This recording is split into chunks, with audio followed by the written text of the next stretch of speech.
सदासिन्नो सदासित्तदानीं नासिद्रजो no Vyoma परो यत् किमावरीवः कुह कस्य शर्मन्नम्भः किमासीत् गहनं गभीरं सृष्टि से पहले सत नहीं था, असत भी नहीं, अंतरिक्ष भी नहीं, आकाश भी नहीं था, छिपा था क्या, कहाँ, किसने ढका था, उस पल तो अगम अतल जल भी कहाँ था।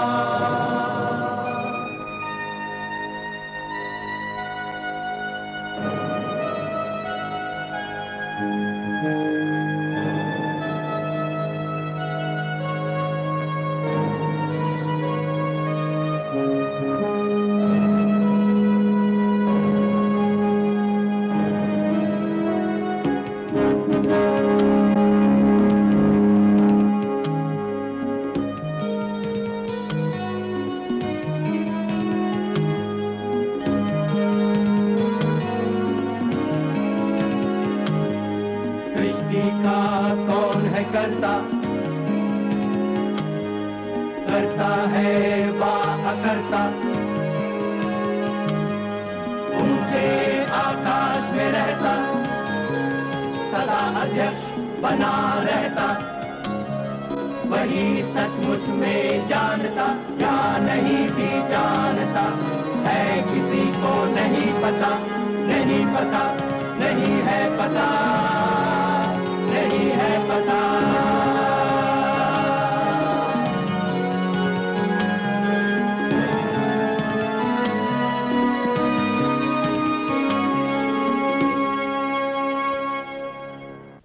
(1707) में औरंगजेब की मौत हुई। इसके बाद के 100 साल में मुगल सल्तनत के टुकड़े टुकड़े हो चुके थे और हिंदुस्तान के सियासी इख्तिदार के लिए मुख्तलिफ ताकतें लड़ रही थीं। ये थी दक्षिण में हैदर अली और उसका बेटा टीपू, मध्य, पश्चिम और उत्तर भारत के कुछ हिस्सों में मराठा संगठन और बाहर से आए अंग्रेज और फ्रांसीसी। फ्रांसीसियों को शिकस्त देने के बाद अंग्रेजों ने मौके का फायदा उठाया। पहले अंग्रेज गवर्नर क्लाइव ने छल कपट और जाली दस्तावेजों के जरिए मैदान हमवार किया। फिर 1757 में प्लासी की लड़ाई में नवाब सिराजुद्दौला को शिकस्त दी गई। लड़ाई बहुत छोटी सी थी, मगर इस छोटी सी लड़ाई का नतीजा बहुत बड़ा था। 1764 में बक्सर की लड़ाई के बाद बादशाह-ए-दिल्ली को भी अंग्रेजों के सामने झुकना पड़ा और वो उनका वजीफादार बन गया। अब बिहार और बंगाल में अंग्रेजों की ताकत को नकारने वाला कोई बाकी नहीं रहा। दौलत-ए-इंग्लेशिया कंपनी बहादुर के नुमाइंदे रेजिडेंट जनाब सैमुअल मिडिल्टन और जॉन जॉनसन कलकत्ता काउंसिल के रुकन। हुजूर, हम कलकत्ता काउंसिल की तरफ से पैगाम लाए हैं। नवाब साहब की दुआए खैर और अहद वफा की खबर क्या काउंसिल तक पहुंचाई गई?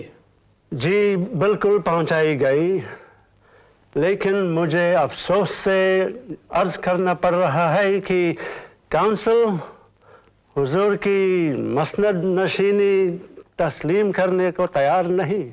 जनाब रेजिडेंट बहादुर साहब, इसका क्या मतलब है? नवाब साहब ने कंपनी बहादुर को पूरी तरह तसल्ली दी है कि जो भी मुआहदा इनके वालिद मरहूम मीर जाफर और कंपनी के दरमियान तय हुआ था, ये उसकी तमाम शर्तें पूरी करने को तैयार है। इसके अलावा हुजूर की मसनद नशीनी बिल्कुल जायज है, क्योंकि मरहूम नवाब ने खुद अपने बेटे को मसनद पर बिठाया था। बाजा फरमाया, मगर कंपनी इस मसनद नशीनी को एक्सेप्ट नहीं करती। रेजिडेंट बहादुर, क्या कंपनी का यह रवैया इसलिए है कि आप लोग मसनद पर मेरे भतीजे मीर सैदू को बिठाना चाहते हैं? माफ करिए, इस मौजू पर हमें कुछ बोलने की इजाजत नहीं। लेकिन मैं हुजूर को इतना बता सकता हूँ कि मीर सैदू के काउंसिल में कई सपोर्टर्स हैं। अब जो भी फैसला होगा वो आपके अमाल पर मुनहसर है। आप बराहे करम हमसे खुलकर बात कीजिए। इज्जतमान काउंसिल हमसे क्या तवक्को रखती है? हम किस तरह से उनका यकीन हासिल कर सकते हैं? काउंसिल चाहती है कि हुजूर एक नए ट्रीटी पर दस्तखत करें अगर वो कंपनी की सरपरस्ती चाहते हैं। क्या आप उस मुआहदे के पाबंद नहीं जिस पर मेरे वालिद ने दस्तखत किए थे? नई ट्रीटी में कुछ नई शर्तें शामिल हैं। यानी?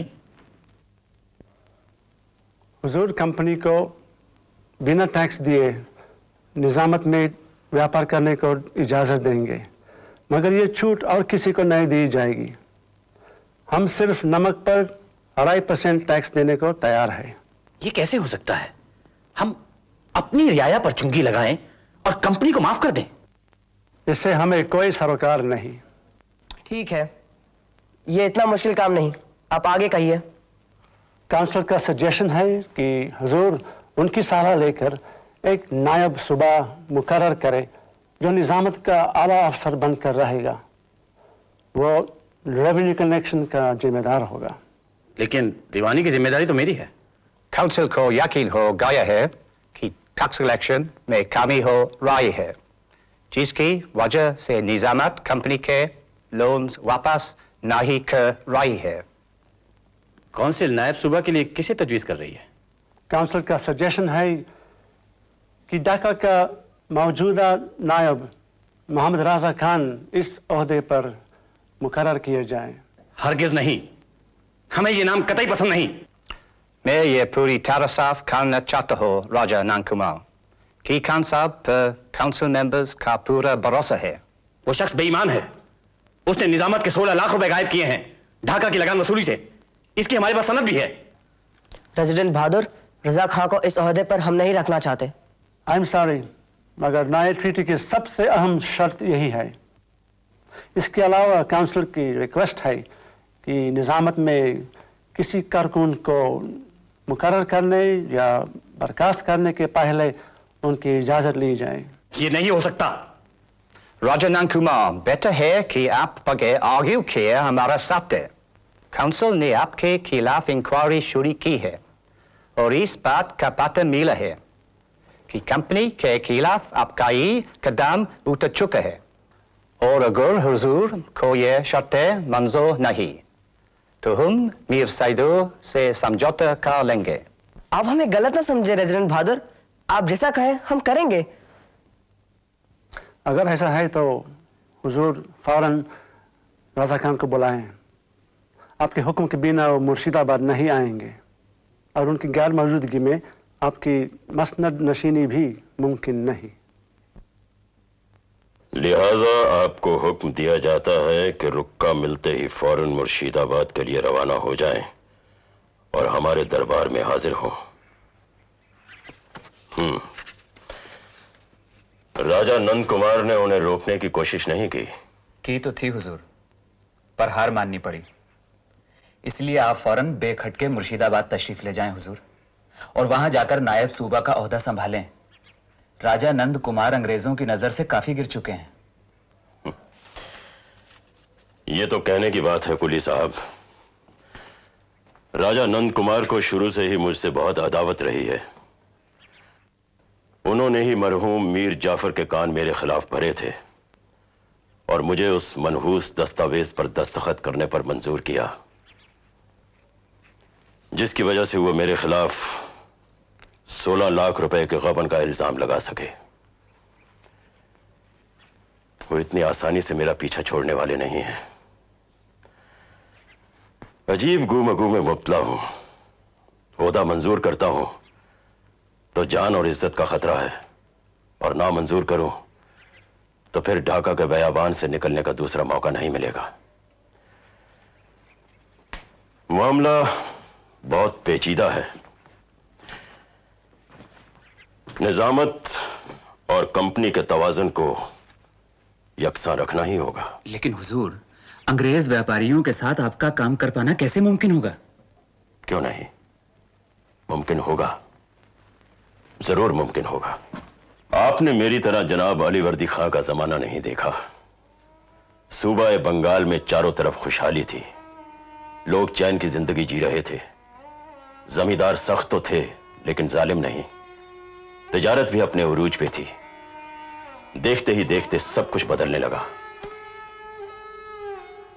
अमीरों की आपस में खाना जंगी शुरू हो गई और फिर आए अंग्रेज ताजिर, उनके गुमश्ते बनिए, सबने मिलकर रैयत को लूटना शुरू किया। निजामत का दस्तूर चौपट हो गया और किसी को कुछ फिक्र ही नहीं। और अब तो हालात उससे भी बदतर हैं।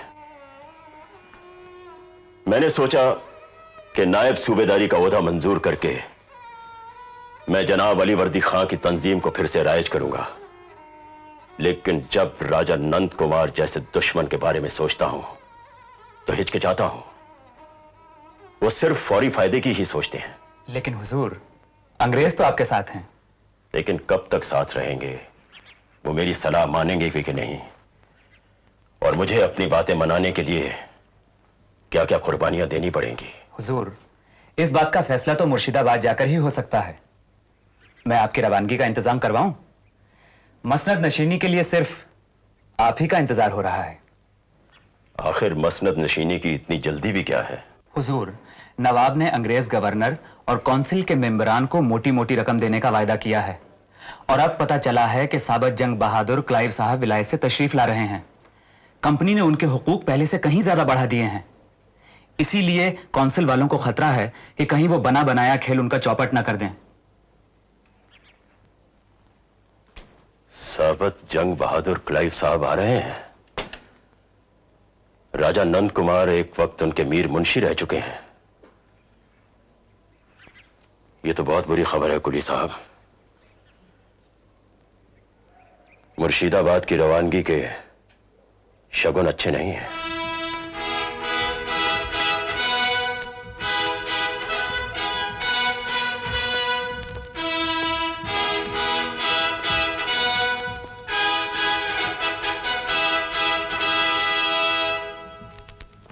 बंगाल के नवाबों को अंग्रेज अपनी मर्जी से गद्दी पर बिठाने लगे।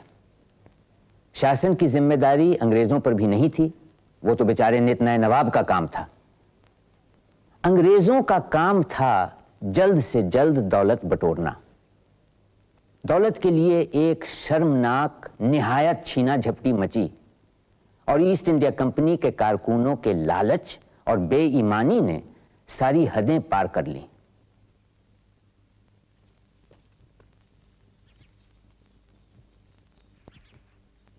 इन दोनों ने तभी रकम भी ऐंठ ली है और ऊपर से रज़ा खां को हमारे छाती पर मूंग डलने डाल दिया है। हुजूर, अब बेहतर यही है कि जल्द से जल्द आप लॉर्ड साबत जंग बहादुर क्लाइव से मुलाकात करें। उनसे हमारे बेहतरीन ताल्लुकात रहे हैं।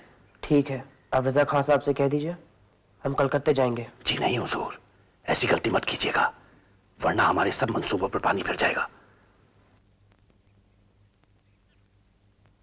एक सफा भी ठीक ढंग से दर्ज नहीं किया गया।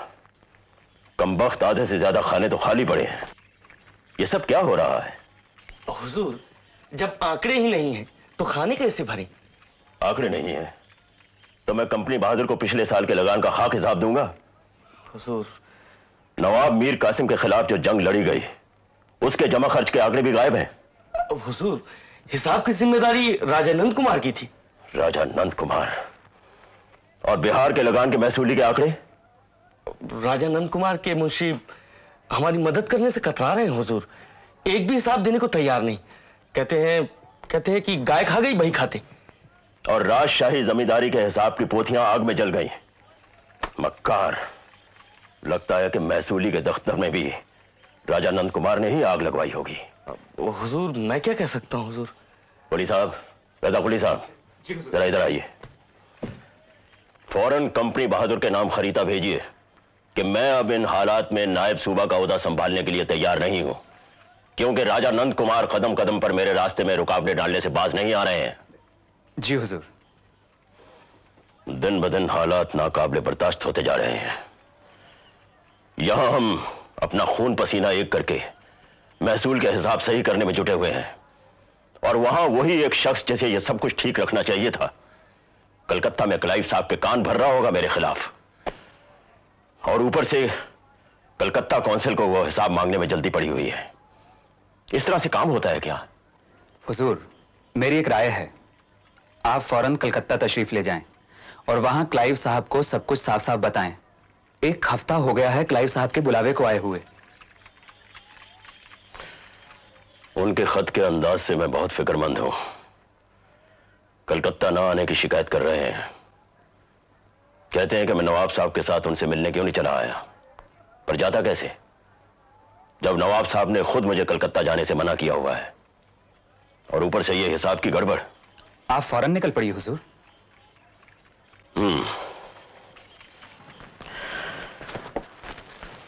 तुम शायद ठीक ही कह रहे हो। असली करता धरता तो क्लाइव ही है। निजामत की बची कुची शान को अगर कायम रखना है तो उन्हें सलाम तो करना ही होगा। पर इन हालात में ना जाने वो कैसे पेश आएंगे।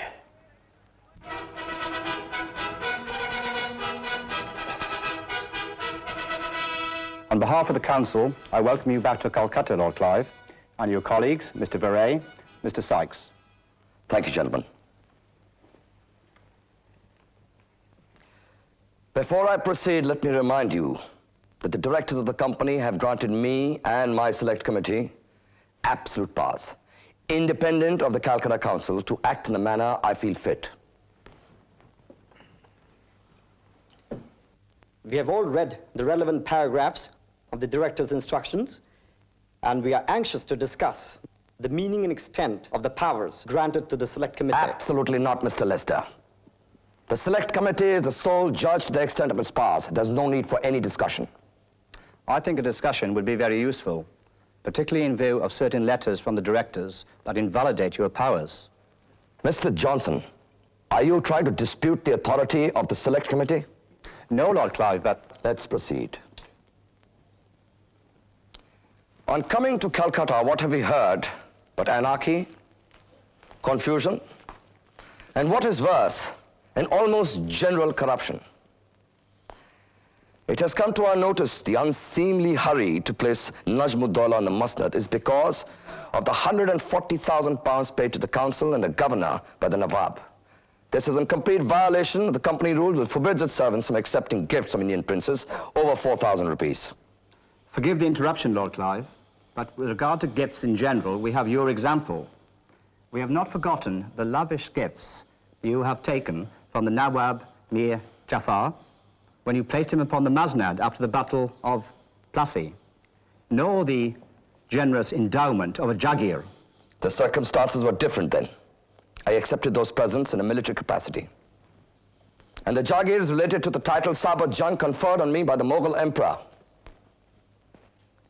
Gentlemen, before I accepted this assignment, I gave an undertaking to the directors that I shall not enrich myself by one farthing as president of this council.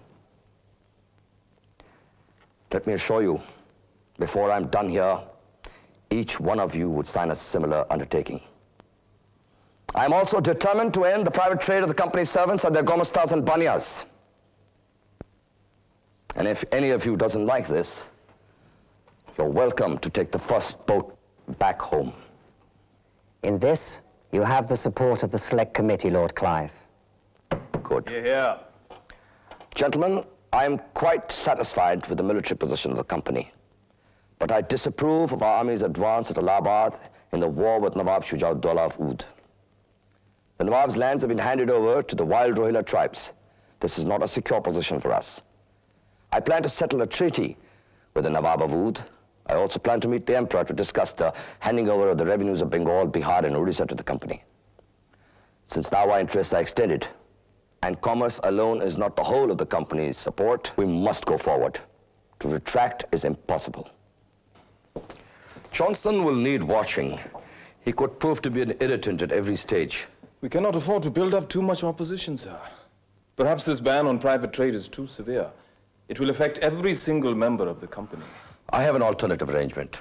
I propose to set up a trade society whose shares will be distributed amongst the senior members. The society will trade on our behalf, which should keep the junior members out of our hair, and also generate enough revenue for us. Wonderful idea. There is just one more thing. The nobleman we have appointed as Nayab Soba Mohammed Abdul Raza Khan, is here to see you. Now, he's honest, he's dedicated, and an excellent administrator. Could you grant him an audience soon? The Nawab and Raja Nand Kumar were very bitter in their complaints against him. Yes, but... Which is good. Good. Yes, of course I'll see him. I have an idea he should be useful to us.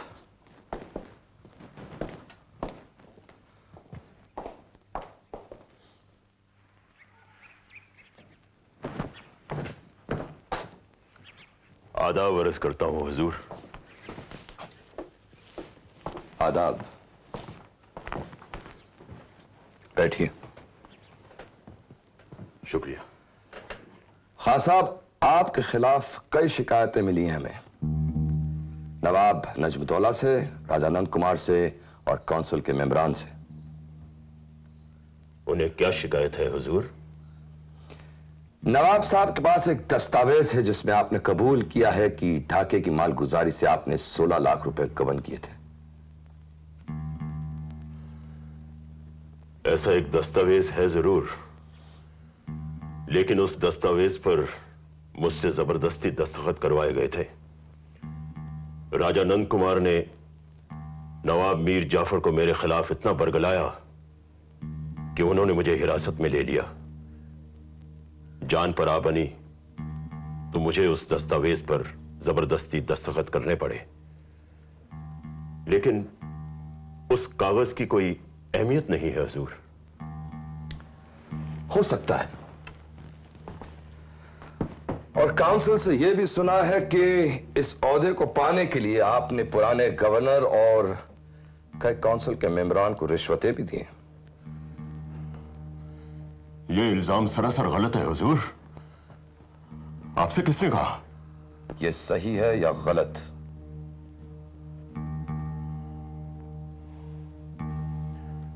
मेरी इज्जत का सवाल है जनाब। मुझे मजबूरन यह कहना पड़ रहा है कि मेरी तरफ से रिश्वत की ऐसी कोई शुरुआत नहीं थी। हां, काउंसिल के एक मेंबर ने मुझसे एक बहुत बड़ी रकम मांगी थी। जॉनसन ने?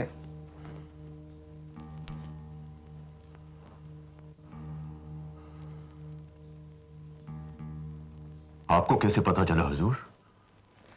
हम धन सूंघ लेते हैं, खास तौर से काला धन। कितने रुपए दिए थे आपने? हुजूर, बहुत हुज्जत के बाद 4.25 लाख रुपए की रकम तय हुई थी। क्या आप ये सब को लिखकर इस पर दस्तखत कर सकते हैं?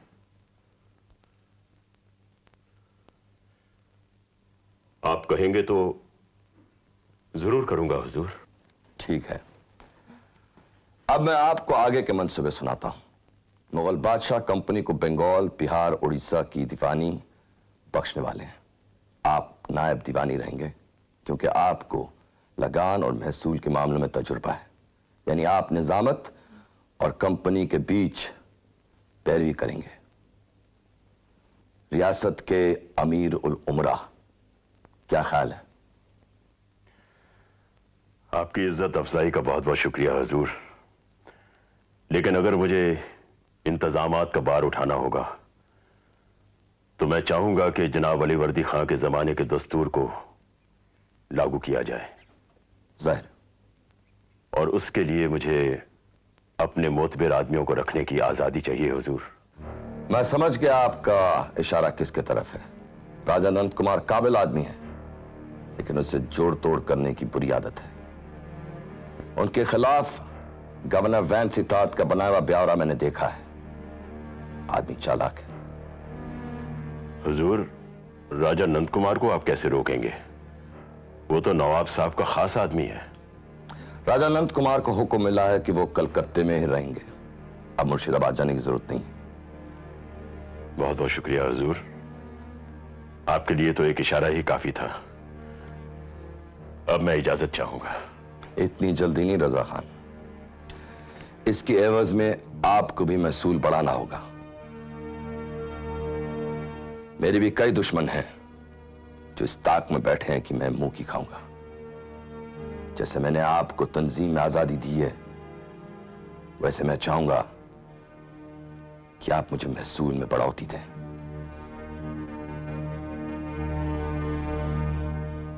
मैं समझ गया। तो फिर मैं बेफिक्री से नवाब शुजाउद्दौला के दरबार में जा सकूंगा। आदाब।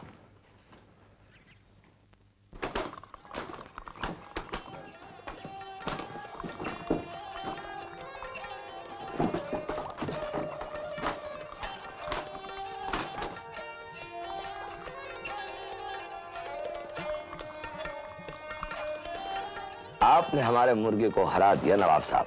चलिए एक बार और लड़ा लेते हैं। नो नो नो, हम हार मान गए और हर जाने में आपको अवध भी लौटा दिया। जी क्या फरमाया? मैंने अर्ज किया नवाब शुजाउद्दौला की कंपनी बहादुर ने आपको आपकी रियासत लौटा दी। साबत जंग बहादुर साहब, हम किन अल्फाज में आपका शुक्रिया अदा करें? पिछले जंग में जो हमने खर्चा उठाया था उसको आपको पूरा करना होगा। हम खुशी से करेंगे। और कंपनी के किसी दुश्मन को आप पनाह नहीं देंगे। जरा नवाजी का बहुत बहुत शुक्रिया साबत जंग बहादुर साहब। हम बतौर तोहफा आपको क्या पेश करें? आप जो चाहें हम देने को तैयार हैं। आपकी खुशी हमारा इनाम है। लेकिन बादशाह शाह आलम की मंजूरी भी तो जरूरी है। वो आप हम पे छोड़ दीजिए। खुदा आपको कामयाब करे साबत जंग बहादुर साहब। इस मुबारक घड़ी हमारा शाही फरमान, जिसकी पूरी तरह तामील की जाएगी, जारी किया जाता है। वाबस्तगी और खिदमात के मद्देनजर हम बुलंद इकबाल अमीर उल उमरा सरदार नर्द आजम खादिम वफादार दौलत इंग्लिशिया कंपनी बहादुर को सुबह बंगाल, सुबह बिहार और सुबह उड़ीसा की दीवानी अता फरमाते हैं। बंगला साल 1172 की रवि फसल की अगवानी से ही बतौर इनायत पीढ़ी दर पीढ़ी हमेशा हमेशा के लिए। अब तो आप मुतमईन हैं साबत जंग बहादुर लाट क्लाइव साहब? बिल्कुल मुतमईन के चाहपना। शहंशाह हिंद इस बात से नाखुश है जनाब कि आपने दीवानी की एवज में नजराना कुछ कम रखा है। इस मामले में अगर तस्फिया हो जाए तो। गुस्ताखी माफ से ले लाई, लेकिन 26 लाख रुपए की रकम सालाना बिल्कुल वाजिब है। तीनों सुबह बर्बाद हो चुके हैं उस जंग की वजह से जो हम पर जबरदस्ती लादी गई थी। रैयत पर जुल्म किए बिना इससे ज्यादा रकम नहीं जुटाई जा सकती। मेरी अदना सी राय है कि 26 लाख की रकम भी फरमान में दर्ज की जाए।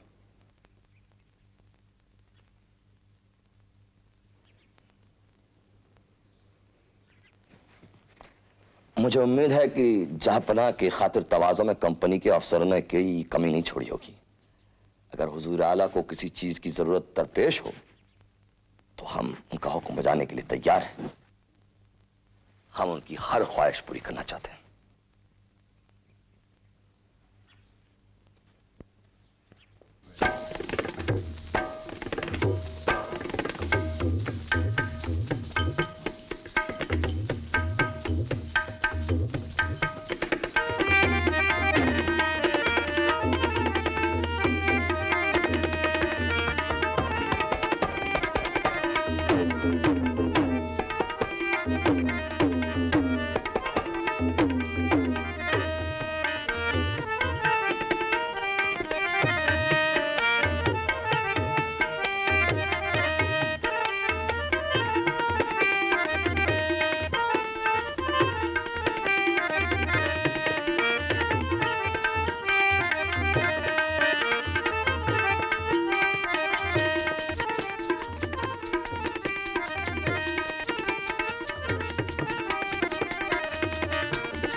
Lord Clive, I would like to personally congratulate you on obtaining the Diwani for the company. Tell me, was it very hard to get? It took less time than it would take to negotiate the sale of a jackass or a head of cattle. Francis, I am appointing you resident in Murshidabad. That's wonderful, sir.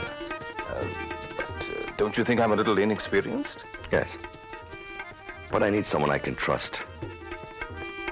And there are not very many that I can here. Thank you, sir.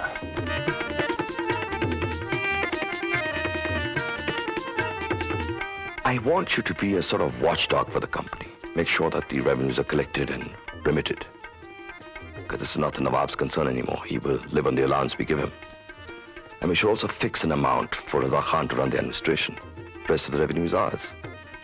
Therefore, it is in our interest that we collect the maximum revenues. Sir, most of the Nawab's spending is absolutely wasteful, and the administration is full of dead wood.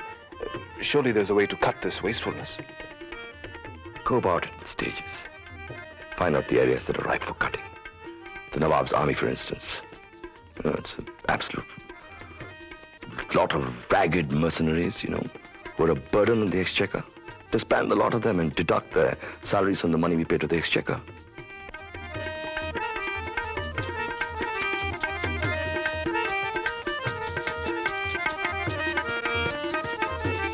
But do you really think that Raza Khan will cooperate, sir?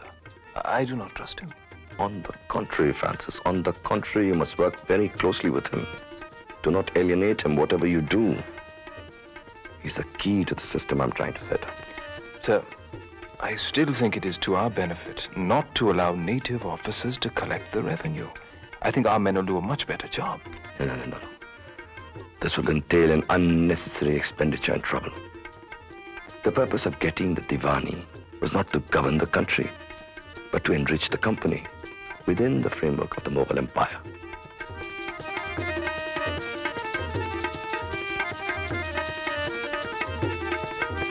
Though we have the power to govern, we will not use this power. There's also a practical reason. It will require us 3 times the number of civil servants to govern these provinces. On the other hand, if we leave the management to the old officers of the government, the company will not need spending money on additional servants. Do you understand? Yes, sir. I'll do the best I can, sir. Good.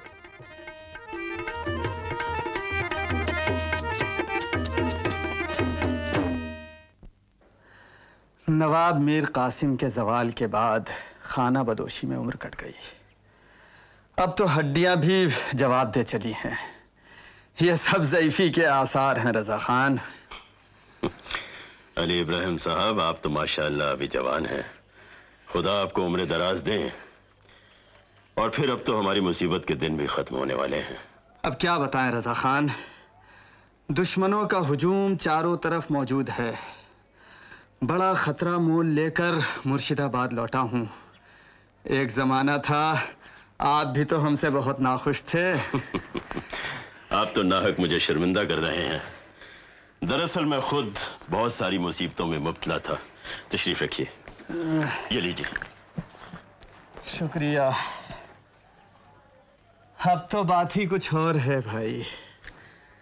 अब तो आप माशाअल्लाह इस सूबे के नायब सदर हैं, अमीरुल उमरा साबत जंग बहादुर के खास आदमी। चलो ये भी अच्छा ही हुआ। अली इब्राहिम साहब, मैं चाहूंगा कि आप हमारी निजामत में एक ओहदा कबूल कर लें। नहीं रज़ा खान, ये उम्र अब इस बात की इजाजत नहीं देती। देखिए, मुझे तजुर्बेकार हाकिमों की जरूरत है और मैं चाहता हूं कि अली वर्दी खां के जमाने को फिर से रायज किया जाए। यही सुनकर तो मैं यहाँ हाजिर हुआ हूँ। बहुत खूब। तो क्या मैं समझूं कि आपने ये मंजूर कर लिया? हाँ, लेकिन इस बूढ़े की एक राय है। फरमाइए। लगान की दरें बहुत ऊंची हैं। बिहार के लिए 68 लाख है ना? जी। आपके आमिलों और अफसरों का इतनी बड़ी रकम को जमा करना नामुमकिन सा लगता है। आप सही फरमा रहे हैं।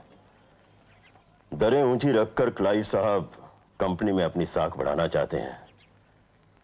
हालांकि मैं जानता हूं कि इतनी रकम कभी भी इकट्ठी नहीं कर पाएंगे, लेकिन उसका भी एक तरीका है।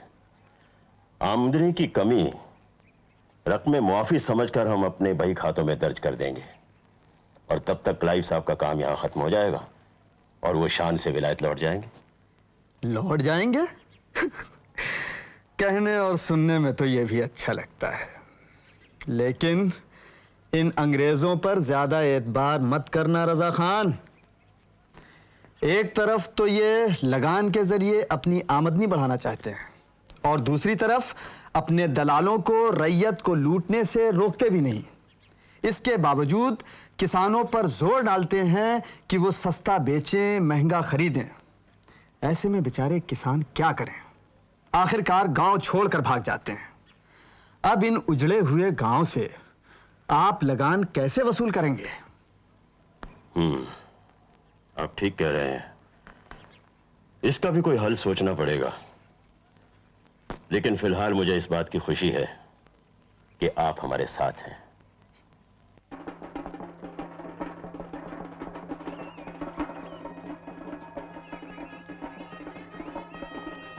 आप परेशान मत होइए रजा खान, कमस्तों और बनियों का जो मामला है वो किसी तरह हल कर देंगे। आप बहुत ठीक काम कर रहे हैं, बस लगान की आमदनी सही होनी चाहिए। क्लाइव साहब, आप तो हमारा तर्ज अमल बखूबी समझते हैं, लेकिन साइक साहब की समझ में कुछ आता ही नहीं। बस पीछे पड़े रहते हैं, खर्च कम कीजिए, खर्च कम कीजिए। अब जहां तक खर्च कम हो पाया हमने किया। उन्हें समझना चाहिए कि बहुत से खानदान महकमे की नौकरियों के जरिए ही पल रहे हैं। अब उनके मुंह से निवाला कैसे खींचा जा सकता है? इस तरह से तो लोग बदजम हो जाएंगे हुजूर। आपको साइक्स के साथ मिलकर रहना होगा। कंपनी को दीवानी से इस साल 2 करोड़ रुपए वसूल करने की उम्मीद है और इसका सेहरा आपके सर होगा रजा खान। आप बेफिक्र रहिए, विलायत लौटने के पहले हम आपके हक में एक शुक्रिया का दस्तावेज छोड़ जाएंगे ताकि सनद रहे। इसका बहुत बहुत शुक्रिया हुजूर, लेकिन आपके जाने के बाद क्या होगा? साइक साहब आपकी तरह पुराने दस्तूर के कदरदान तो है नहीं। उस वक्त गवर्नर वेरे होंगे, वो आपकी मदद करें। मायूस मत हो, निजामत का काम दिल लगाकर आगे बढ़ाते रहो। हुजूर।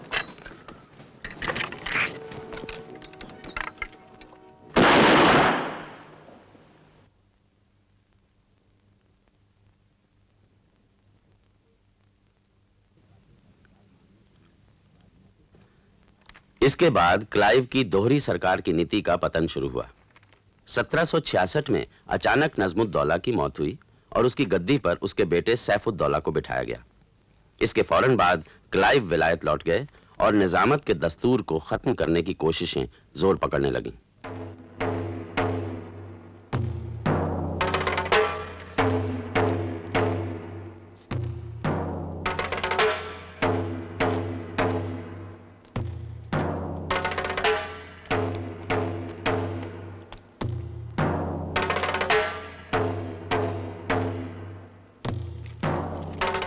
जनाब रेजिडेंट साहब, आपका यह हुक्मनामा मेरी समझ में नहीं आया। आप क्यों चाहते हैं कि पूर्णिया और दिनाजपुर में मैं अपने अफसरों को गिरफ्तार करवाऊं? खान साहब, मैं उन 2 जिलों से अभी अभी आया हूं और मैंने वहां देखा कि आपके आदमी कंपनी बहादुर के साथ बेईमानी कर रहे हैं। ऐसा तो कभी हो ही नहीं सकता। बिल्कुल हो सकता है। आपके आदमी रिश्वत खाने के आदी हो गए। मैंने उनसे बार बार कहा कि लगान भेजो, लेकिन वो लोग ये बहाना बनाते हैं कि उस जिले के लोग गरीब हैं। तो मैं खुद वहां जाके देखा, एक अच्छा खासा जरखेज जिला है। खान साहब, आपके आदमी झूठ बोलते हैं। साइक साहब, ऐसी बात नहीं है। वहां पूरी रकम जमा करने में वाकई ही दुश्वारी हो रही है। फिर भी पूर्णिया के सुबित राय ने सूद पर रुपया उधार लेकर महसूल की काफी रकम अदा की है। कितनी रकम? आधी से भी कम। खान साहब, आप जानते हैं कि पूर्णिया की दर कितनी थी? 25 लाख। बहुत ज्यादा है। जनाब अलीवर्दी खां के जमाने में पूर्णिया से कुल मिलाकर 4 लाख रुपए आते थे। इस तरह से तो यह इलाका बर्बाद हो जाएगा साहब। मैंने अपनी जिम्मेदारी पर यह रकम मुकर्रर नहीं की, आपसे पूछकर की। सही फरमाया, मगर कई जिलों में मैंने जानबूझकर दरें ऊंची रखी थी ताकि सही आमदनी का अंदाजा लगा सकूं, हालांकि पूरी रकम वसूल होने की उम्मीद नहीं होती थी। खान साहब, आप अपने अफसरों के गबन की गुंजाइश रखते हैं, इसलिए आप ऐसा कहते हैं। अब अच्छी तरह समझ लीजिए खान साहब, हम पूरी कोशिश करेंगे कि कंपनी बहादुर को सही आमदनी मिले, वरना हम आपका यह पुराना दस्तूर खत्म कर देंगे। इसी दस्तूर की बदौलत आपको महसूल मिलता है जनाब। हम उसको बदल देंगे। हम काउंसिल में दरखास्त करेंगे कि हर जिले में हमारा जूनियर अंग्रेज ऑफिसर महसूल की जिम्मेदारी उठाए। यह हमें मंजूर नहीं साइक साहब। साबत जंग क्लाइव साहब ने साफ कहा था कि निजामत के दस्तूर में कोई दखल अंदाजी नहीं होगी। अपने आदमी जिलों में रखकर कंपनी निजामत की जगह खुद लेना चाहती है क्या? मैंने हमेशा आपसे सलाह मशवरा करके अफसर मुकर्रर किए, हालांकि यह जरूरी नहीं था। निजामत के नाम से मैंने आपको जाती तौर पर तजारत की इजारेदारी दिलवाई। देखिए, अब आप अपनी मनमानी करके पूरा दस्तूर नहीं उलट सकते जो मैंने इतनी मेहनत से कायम किया है। खान साहब, आपको खुद अपनी बात पर यकीन नहीं होता होगा। आप मेरी बात नहीं मानेंगे तो मैं नए गवर्नर के पास जाऊंगा। मुझसे यह बर्दाश्त नहीं होता कि आप निजामत के हकूक मिट्टी में मिला दें। आपकी मर्जी है खान साहब। आदाब। Why do you want to meet Raza Khan here? I needed some privacy. There are some things I want to say to him that are best said away from the office. That fool, Sykes. I thought we'd be rid of him in a few days. But before that, he has to stir up this hornet's nest. Becca, your job as resident at Murshidabad is going to be more difficult now. What do you think of Sykes' proposal to place company supervisors in the district? Get the council to reject it. What else? You know why he wants supervisors, of course. It's just a ploy to protect his own trading interests in the districts.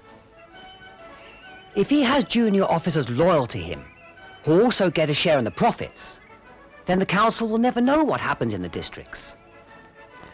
But what he does not realize is that the council have their own monopolies in the districts, and they will not be eager to place junior officers who may start demanding a share of the profits. Senior members are rapidly becoming a minority.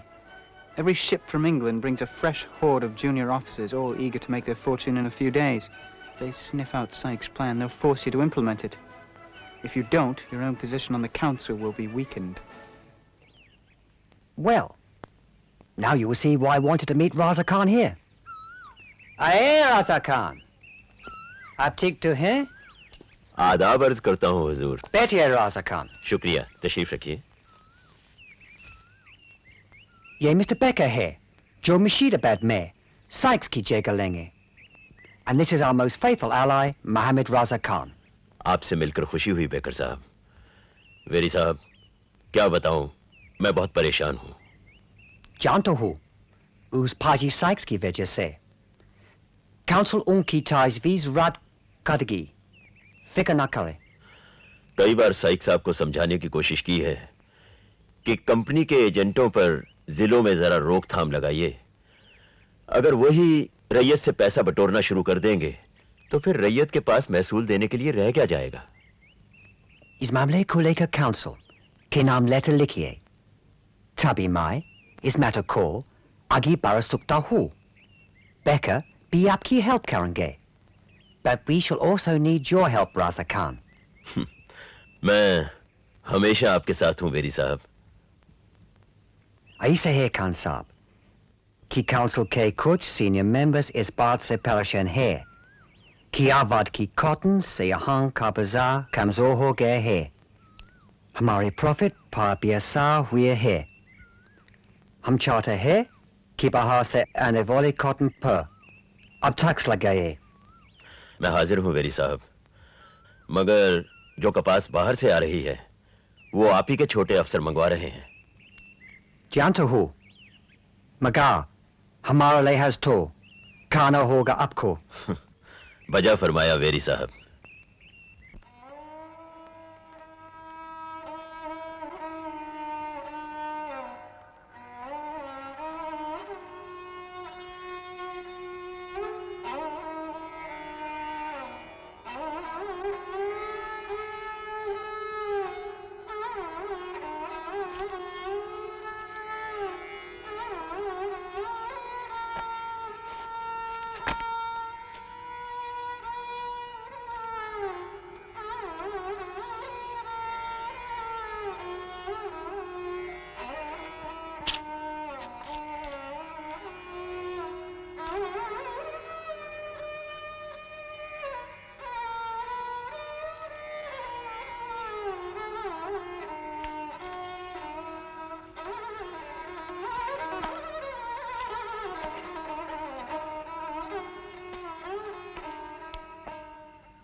खुदा का शुक्र है हुजूर कि आप सही सलामत बच गए।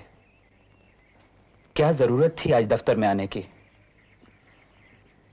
काम बहुत बकाया पड़ा है कुली साहब।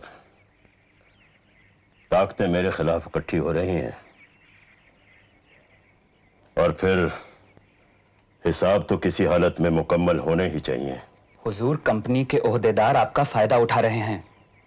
बड़े अफसर छोटे अफसरों की तिजारत आपकी आड़ लेकर रुकवाना चाहते हैं और छोटे अफसर ये समझते हैं कि आप परवार करके वो बड़े अफसरों के साथ बदला ले रहे हैं। दरअसल हुजूर, सब बंधनवार हैं। दोनों गुट निजामत की रियाया का खून चूस कर ऐश करना चाहते हैं। आहिस्ता आहिस्ता आपके सब भक्त छिन जाएंगे हुजूर, और एक दिन आप सिर्फ नाम के नायब दीवानी रह जाएंगे। निजामत खत्म हो जाएगी हुजूर। नहीं कुली साहब, मेरा दस्तूर कंपनी के खिलाफ एक ढाल है। माफ करें हुजूर, पर यह ढाल अब सड़ने लगी है। कंपनी की लालच के आगे यह टिक नहीं पाएगी और उन लोगों के पास बहुत हौका है दौलत बटोरने का। वो कुछ भी कर सकते हैं हुजूर, किसी की भी कुर्बानी दे सकते हैं। फिर भी मैं हथियार नहीं डालूंगा। बस तुम मेरा साथ नहीं छोड़ना।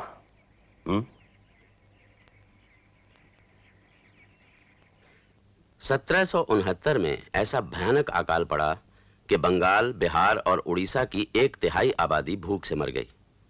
निजामत और कंपनी ने सस्ता चावल बांटने का इंतजाम किया, मगर कंपनी के अफसर और उनके बनियों ने सारे धान पर कब्जा कर लिया और खूब दौलत बटोरी।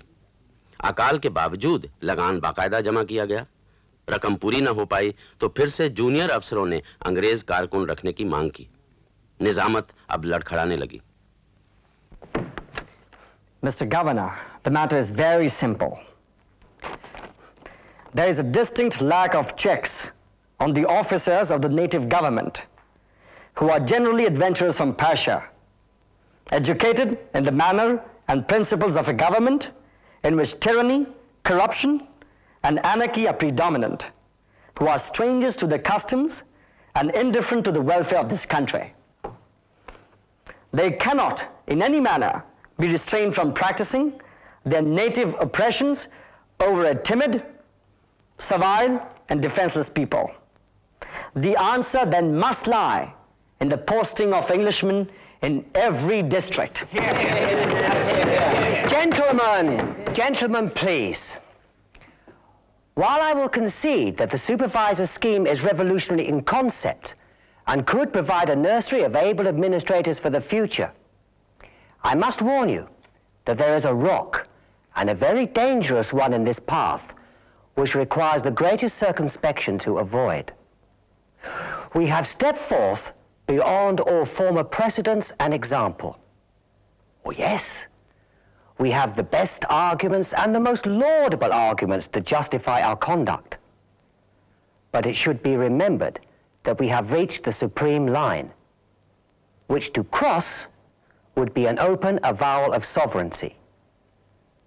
This change, even supposing the greatest of restraint on our part, could destroy the Nizamut. No. Yes, gentlemen. Yes. Yes, gentlemen.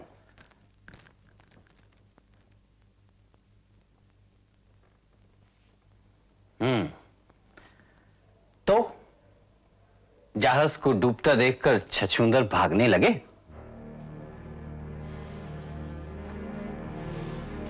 अभी ये जहाज डूबा नहीं।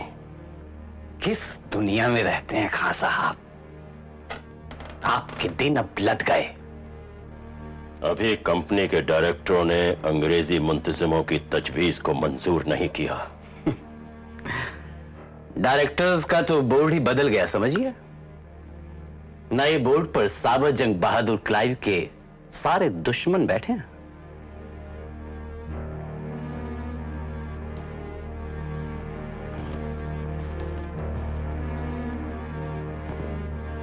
इससे मेरी निजामत का क्या ताल्लुक? मुझे हमेशा से लगता रहा कि इस ओहदे के लिए आप बिल्कुल गलत आदमी हैं। आपको रत्ती भर भी इल्म नहीं कि इस खेल में कौन कौन सी हस्तियां शामिल हैं। आपकी किसको फिक्र है? बराह रास्त आप पर चोट करने में ना बोर्ड ऑफ डायरेक्टर्स ना कंपनी के अफसर दिलचस्पी रखते हैं। उनका सीधा वार क्लाइव पर है और उसके दस्तूर पर। और चूंकि आप उस दस्तूर के नुमाइंदे हैं, लिहाजा आपको तो हटाया ही जाएगा। मैंने क्लाइव साहब का इसलिए साथ दिया क्योंकि वो समझ सकते थे कि मैं निजामत में मुगल सल्तनत के पुराने असूलों को कायम रखना चाहता था। क्लाइव अपने मतलब के अलावा कुछ नहीं समझता खान साहब, इसीलिए विलायत में उस पर अदालती कार्रवाई की जा रही है। उसके सारे आदमियों को हटाया जाएगा, गवर्नर वेरी, काउंसिल में उसके नुमाइंदे और आप। खान साहब, क्लाइव के दुश्मन आप अपने छोटे अफसरों की आड़ लेकर अपना हक जमाएंगे। बस चंद दिनों की बात और है। आप ये कैसे जानते हैं? कभी कभी बंगाल के बाहर भी देख लेने के बड़े फायदे हैं हुजूर। लंदन में मेरे कुछ एजेंट्स हैं और उनसे आपके बारे में जो खबर मिली है वो कुछ ज्यादा अच्छी नहीं है। यानी? वो दस्तावेज जिस पर आपने ढाका में दस्तखत किए थे, जिसमें आपने 16 लाख रुपए के गबन का इकरार किया था, आजकल उनके पास है। कंपनी भी आपको गबन के इल्जाम में अदालत तक खींच कर ले जाएगी। मैं बिल्कुल बेकसूर हूं, साबित कर सकता हूं। जी हां, लेकिन तफ्तीश में मैं कंपनी का साथ दे रहा हूं। मेरी बदनसीबी में आप मुझे जलील करने आए हैं? नहीं नहीं खान साहब, बल्कि मैं तो आपसे समझौता करना चाहता हूं। आपके समझौते का मतलब मैं अच्छी तरह से जानता हूं राजा नंद कुमार। आप मौका परस्त हैं, तोता चश्म हैं, कभी अंग्रेजों के साथ और कभी उनके खिलाफ। आप हमेशा अपने फायदे की सोचते हैं। निजामत जाए भाड़ में, रियाया हो जाए बर्बाद, आपको क्या? मैं आपके साथ समझौता नहीं करूंगा। खान साहब, हो सकता है जो कुछ भी आपने मेरी शान में कहा वो सही हो, लेकिन फिर भी मैं बचने के गुर जानता हूं। अल्लाह ने चाहा तो मैं बच जाऊंगा और आप चढ़ जाएंगे सूली पर। खान साहब, आप बेवकूफ हैं। आपको जलील किया जाएगा, जेल में डाल दिया जाएगा। आपके घर वाले दाने दाने को मोहताज हो जाएंगे। वो तो अल्लाह की मर्जी है, मुझे उसका कोई डर नहीं। कंपनी को जानना चाहिए कि मेरे बही खाते बिल्कुल मुकम्मल हैं। आपकी तरह मेरे हिसाब में कोई गड़बड़ नहीं मिलेगी। रजा खान, जिस निजामत के ख्वाब आप देख रहे हैं वो मिट्टी में मिल जाएगी।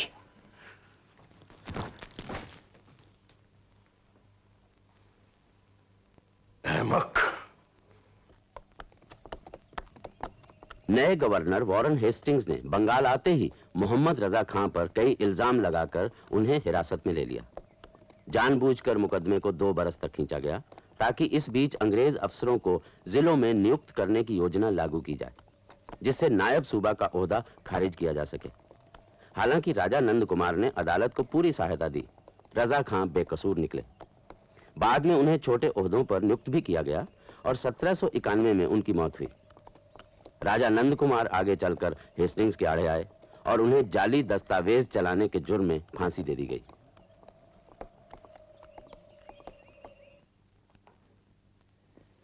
शुरू में ईस्ट इंडिया कंपनी तिजारत करने के लिए कायम हुई थी और उसके पास जो फौज थी वो तिजारत की हिफाजत के लिए थी। रफ्ता रफ्ता और दूसरों की नजरों से छुपाकर उसने अपने अधीन इलाके को बढ़ाना शुरू किया, मुकामी झगड़ों में कभी इसका कभी उसका पक्ष लेकर, जिसके बदले में कंपनी ने दबाकर कीमत वसूल की। यह समझा गया कि ये भाड़े की फौजें हैं, जो चाहे दाम देकर इस्तेमाल कर सकता है।